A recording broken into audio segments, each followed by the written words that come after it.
Okay, so here's a $20,000 robot. Rob, I don't know if you have the video on it or not. This $20,000 robot can do your chores, but has one big potential privacy pitfall. Go ahead, Rob. My name is Bernd, and today we're launching Neo, our humanoid for the home. Neo, the robot, Nene. Let you live with it. Yeah. You're just not telling me? Well, what does it do? Like my chores. I just leave and I come back and they're all done. Are you kidding me? No.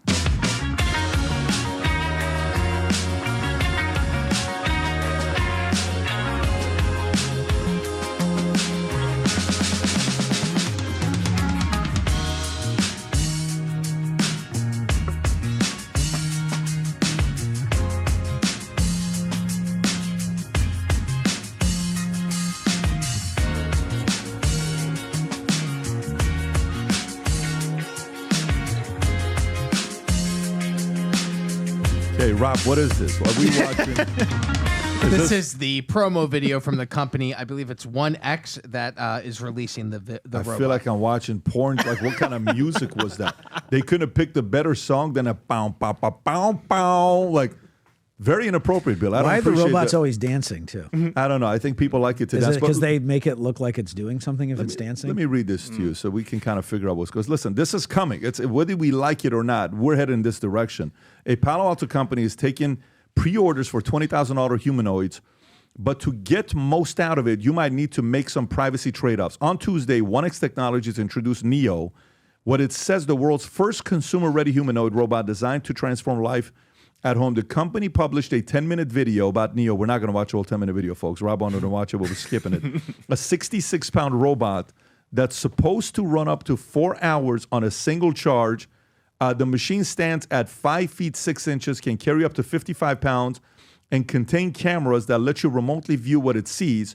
The machine can be controlled via a mobile app or through voice commands. This includes being programmed to handle a variety of chores such as watering the plants, unloading the dishwasher, or tidying up the house.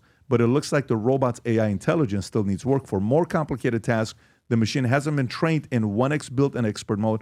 For Neo, that involves a company employee supervising the sessions while the robot works. This means a 1X employee in the U.S. will be able to see inside your home to control the robot in expert mode, which occurs through a VR headset. The Wall Street Journal reports the obvious trade-off of its privacy, but CEO says, if you buy this product, it is because you're okay with the social contract.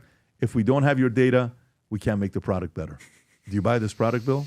Oh, man, this is tough. I don't think so. Tom, what do you think about this? Do you know what the CEO is saying?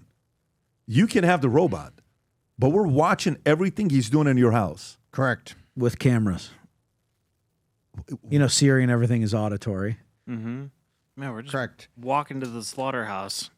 And by the way, so there's Did anybody see iRobot? There's some angles there. Nest has a micro camera, and it's the Nest thermostats. The new ones that are much more sleek and everything. I looked in there and it has it, and in the setups it says you can shut that off. And what it does, it detects motion and looks for movement and to find out, is it a person or is it just a cat or a dog? And then it'll turn on your AC and adjust it accordingly to save energy.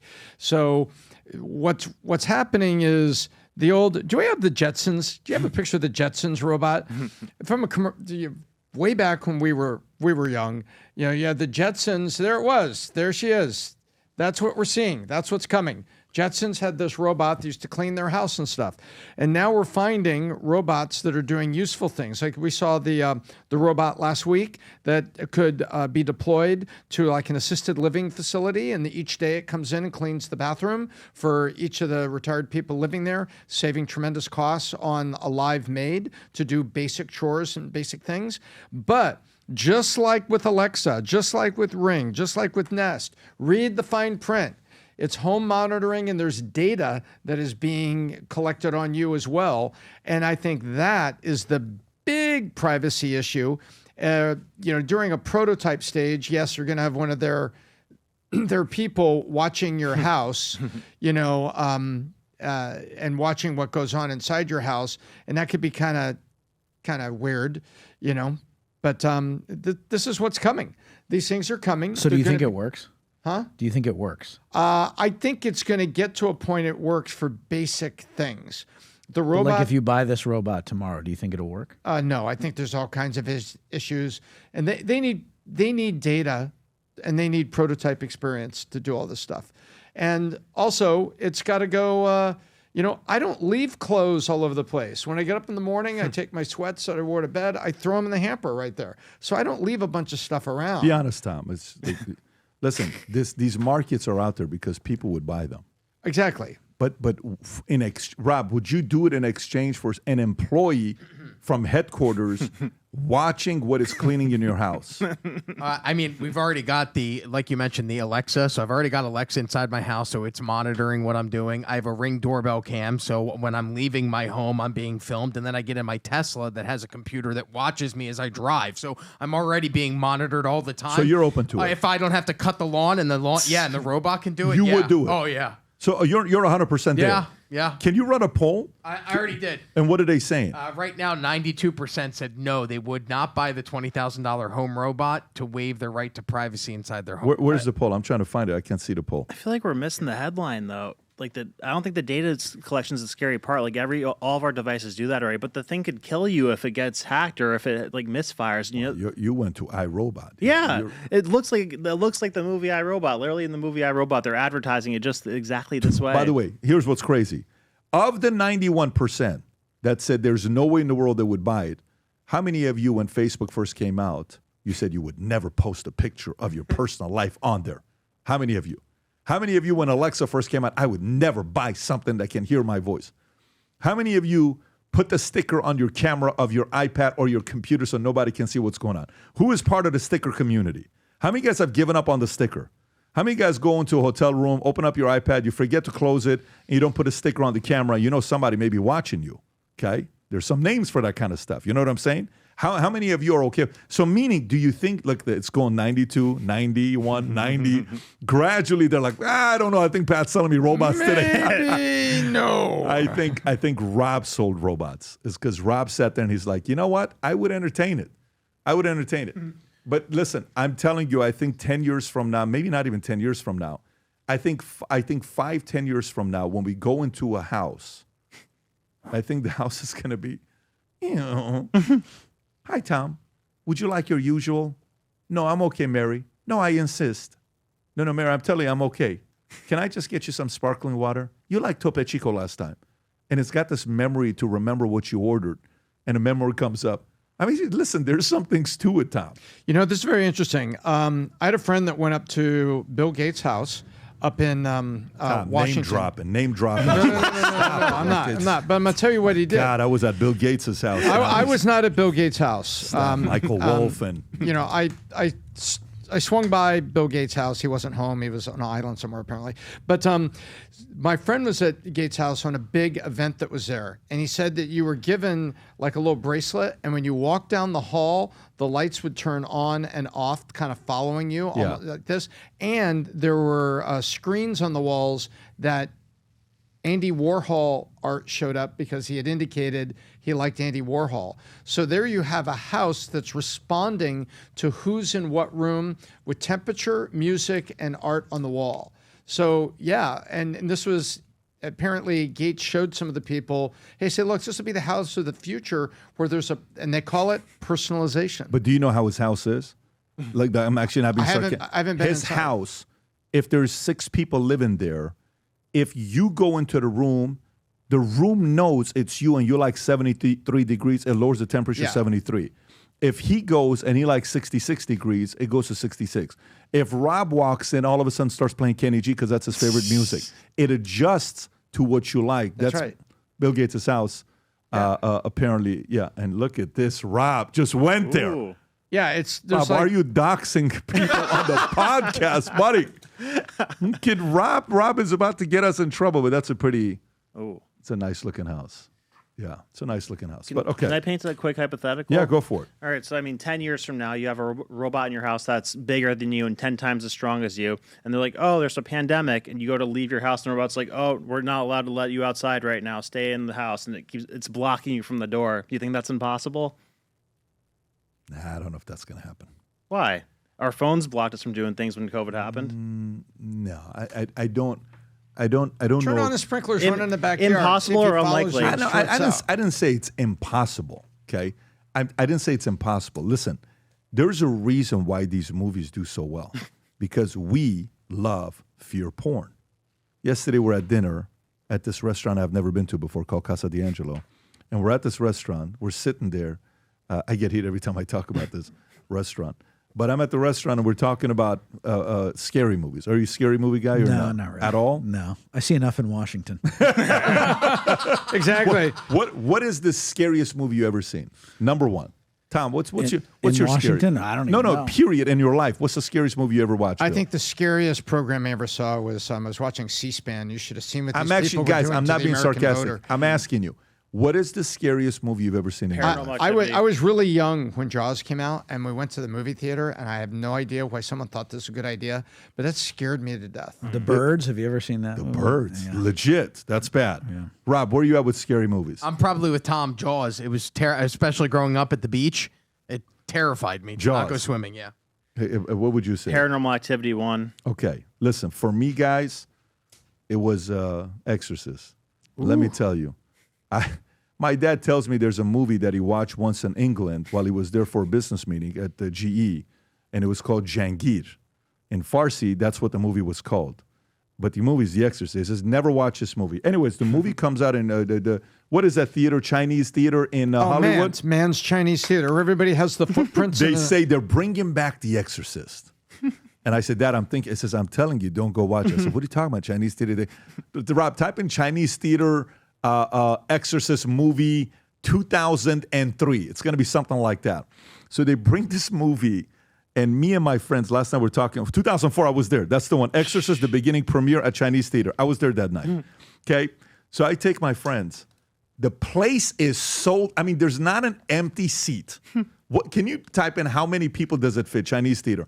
Literally, there's not. I've never been to movies in my life where there's not a single empty seat. Nothing. Even when I went to Wolf of Wall Street, was 80% packed. There was not a single seat for Exorcist. I'm sitting there, and 9:32, and she starts doing her thing. And I have this cup, this drink that's empty. You know how you have an empty cup and you kind of go like this so the ice drops so you can Yeah. have because like little slushy and stuff. It goes like this and the ice hits. Literally everybody in my section jumps up, okay? And then I tell my friend Saul to go watch the movie, and this is back in the days, in the Nextel days, the walkie-talkie days. I say, what time is Saul going? He says, Saul's going at this time. I said, I'm going to get him so good. Saul's in the theater, and I go, hey, Saul. He jumps up. Anyways, we come back after watching the movie. We go to my sister's place. I said, listen, Paulette, we're just going to spend the night here tonight. It's been a long night. I don't know if we want to go home. 3 guys, we slept on the floor, okay, after watching Exorcist. It messed with you. But the point is, fear porn with movies, you and robots, there's a part of you that's kind of like, what if these guys come and get me? What if these guys come and do this? What if they do that? I'm not saying that can't happen. I'm telling you the chance of that is going to be less than 5% of that happening. It's less than 5% for me. All right, what about it getting like hacked or something? Because I mean, like we are still talking about things. Like I think whoever creates the first robot fleet has the most powerful military in the world. I think instead of what it's going to do to me physically, my concern, if I don't buy, it's not because of that. I don't buy because it's being reported back to somebody of what we're doing in our house. Oh, I'm more scared of the strength. No, I'm not. I'm the other way around. Okay. I'm the other because there's these things called guns that if you But have they're some really good indestructible. ones, no way, no way. Listen, I movies don't. there. You haven't bought real guns yet. If you think they're indestructible, there's some real good Bigger guns. they can- question is drones, right? Yeah, and they're here already with drones. Yeah. Right. The drones. Yeah, and you know what the number 1 country in the world is right now for making drones and using them in war? Ukraine. Ukraine is number 1. 500,000. They make them like this, super fast. They're just popping 2,000 a day, and then small little thing goes boom, blows up an equipment for Russia, and Russia's using all these big equipment. And they're like, nah, we'll just make small drones and destroy you. What a way of winning. Yeah. And Someone's got a more multi-billion-dollar machines. They're beating you with $500 machines. yeah, build them in the garage. Building the garage.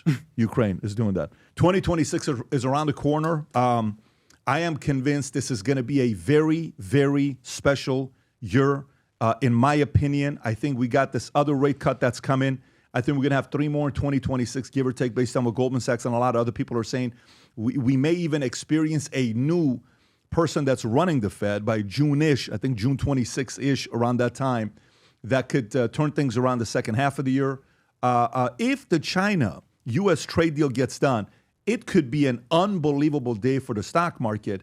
However, all of that stuff going into 2026, what that means to you is nothing if you're not prepared for it going into 2026 with momentum. So having said that, if you don't yet have a plan to write out a great business plan for yourself, your family, your executives, your employees, watch this video, Rob, if you have. This is a video we shot of me going into a car, driving a car that goes 1.9 seconds, 0 to 60, and I also borrowed Vinny's old car to see, what was it, Rob? Was it a Prius?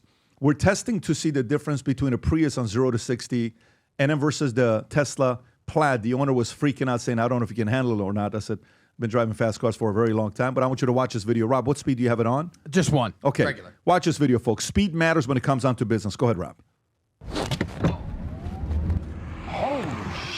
How fast you grow your business matters. Behind me, I have a 2019 Toyota Corolla, and I have a Model S Tesla Plaid. You're gonna see how fast it goes. It's absolutely insane. 1, 2, 3. This is Vinny's car. Still haven't hit it. Come on, Corolla. 10 seconds. Oh my gosh. Still got from A to B, but it's super slow. Any of these companies that eventually dominate their competitors, their edge isn't always just product, it's speed. This took way too long to go from 0 to 60. Here we go. Now we're in the Plaid. Let's see how this does. 0 to 60. Holy shit. Oh my God, that was amazing. So notice the difference. 0 to 60 in the Corolla, 9-10 seconds. This was less than 2 seconds. So at this point, we know speed is critical in business. The question becomes, with 2026 around the corner, it'll be here in no time. How prepared are you going to be versus all your competitors? Once a year, I host an event called the Business Planning Workshop, where we cover the 12 building blocks on how to write a proper business plan that drives emotion and logic. If you've never attended it, do whatever you can for you, your wife, your team to tune in together. It's the only one we do that's through a webinar, which means anybody from anywhere around the world can tune into the Business Planning Workshop. It's December 12th. We start first thing in the morning. We go till very, very late. If you haven't registered yet, click on a link below to get registered. I cannot wait to see you there. All right, there you go, Rob. Let's put the link below. For some of you guys that are only listening to the audio, go to bpw.davidconsulting.com. Again, bpw.davidconsulting.com, or the link below. Get registered. We'll spend a day together on December 12th and make that the beginning of the greatest years of your life in 2026. If you enjoyed this video, you want to watch more videos like this, click here. And if you want to watch the entire podcast, click here.